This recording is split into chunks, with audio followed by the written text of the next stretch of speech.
तो उत्तर प्रदेश में क्राइम बढ़ रहा है, बेटियों के साथ रेप हो रहे हैं, मुकदमे लिखे नहीं जा रहे, भारतीय जनता पार्टी के नेता लिप्त हैं, उन्हें बचाया जा रहा है, ये गुमराह कर रहे हैं। राम के मंदिर पर किसको आपत्ति है? सुप्रीम कोर्ट के आदेश पे बन रहा है, पूरे देश की सहमति है।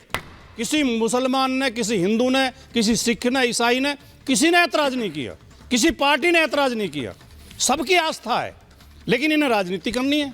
अब पहली बात मैं ये बोलूंगी भाटी जी कि आपने बोला कि हमें तो कम समय मिलेगा। मैं आपको चैलेंज दे रही हूं कि अगर किसी महाभारत का आप एपिसोड दिखा दें मुझे जिसमें भाटी जी ना बोल रहे हैं और बाकी सब बोल रहे हो, तो मैं शो में आगे से आपसे ही शुरू करूंगी और माफी मांगकर शुरू करूंगी। एक दिखा दीजिएगा बस। दूसरी बात, अब मेरी बारी है सर बोलने की। अब मेरी बारी, केवल एक बार बोल लीजिए। चलिए आप बोल लीजिए। मैं दर्जन भर चैनलों पर बैठता हूँ, सुचरिता कुकरेती से बढ़िया डिबेट बहुत कम एंकर कराते हैं, मैं आपकी प्रशंसा करता हूँ, बहुत बढ़िया। कई बार सेंटेंस निकल जाता, आप दिल से क्यों ले रही है? आप भी तो बोल देती हैं हमारे बारे में, आपसे हमें कोई नाराजगी नहीं। चलिए सुनिए, आप बहुत बैलेंस डिबेट कराते। अब दूसरी बात कह रही हूँ, तस्वीरों पर आप और अलग अलग पार्टियों के नेता, बीजेपी वाले भी, जब भी तस्वीरें आती किसी नेता के साथ, उस पर आप कह देते तस्वीर कोई प्रमाण नहीं होता। लेकिन मैं भी वही कह रही हूँ, सवाल तस्वीर का नहीं है।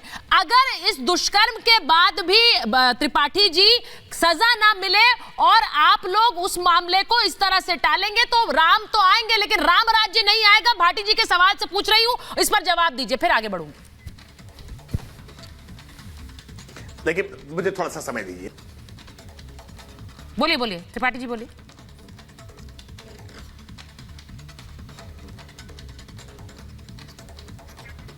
मुझे लग रहा है कुछ गड़बड़ हो रही है।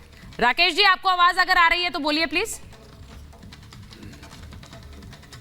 डिस्टर्ब है कुछ? नहीं, कुछ गड़बड़ हो रही है। राकेश जी, सवाल इतना महत्वपूर्ण पूछा था, उसी समय गड़बड़ हो गई है। मैं वापस आऊंगी जरा, क्योंकि इस पर तो जवाब लेना पड़ेगा। लेकिन विनोद बंसल जी, मैं इसलिए पूछ रही हूं क्योंकि जब ये यात्राएं निकलती हैं, हमने इकबाल अंसारी को भी देखा था वहां पर फूल डालते हुए। हमने ये भी देखा कि कैसे आरिफ मोहम्मद खान कहते हैं कि राम हिंदुस्तान की आत्मा है। हम उसी पथ पर चलते हुए क्यों नहीं इस बात को लेते? ये धर्म की बात नहीं है। मैं तो ये कहती हूं, अलग अलग धर्म के लोग अपनी आस्था से देश की एकता के लिए प्रार्थना करें, उससे बड़ी बात नहीं हो सकती है।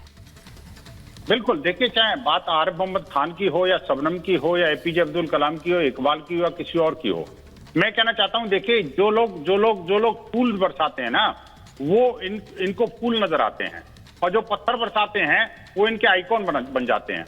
ये बड़ी अजीब सी बात है। ये जो एक कौम भारत के अंदर बन गई है जो कि पत्थरबाजों के साथ सीधी खड़ी नजर आती है। हाँ। आप देखिए कि जो पार्टियां ये कहती थी कि लड़कों से गलती हो ही जाती है, आज वो बलात्कार के विरुद्ध दूसरों पर कीचड़ उछालती हैं। मैं कहना चाहता हूं, देखिए, राजनीतिक मुद्दा राजनीतिक जवाब देंगे, लेकिन मैं कहना चाहता हूं, देखिए, दुष्कर्म है, उसके विरुद्ध कठोरतम कार्रवाई होनी चाहिए, फांसी की सजा होनी चाहिए, व्यक्ति कोई भी हो। लेकिन मुझे बताइए कि जब कोई जिहादी होता है, दुष्कर्म करने वाला, दलित बेटी के साथ दुष्कर्म होता है, तभी ये सारे के सारे किस में छुप जाते हैं। आज तक किसी का कोई स्टेटमेंट आया क्या?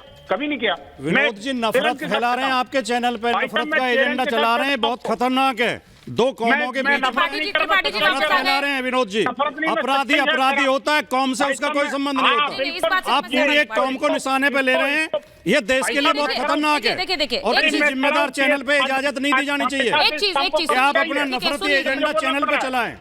मेरी सिर्फ कौम से जुड़े नहीं होते अपराधी। देखिए, पहली बात ये मुद्दा डिबेट का नहीं था।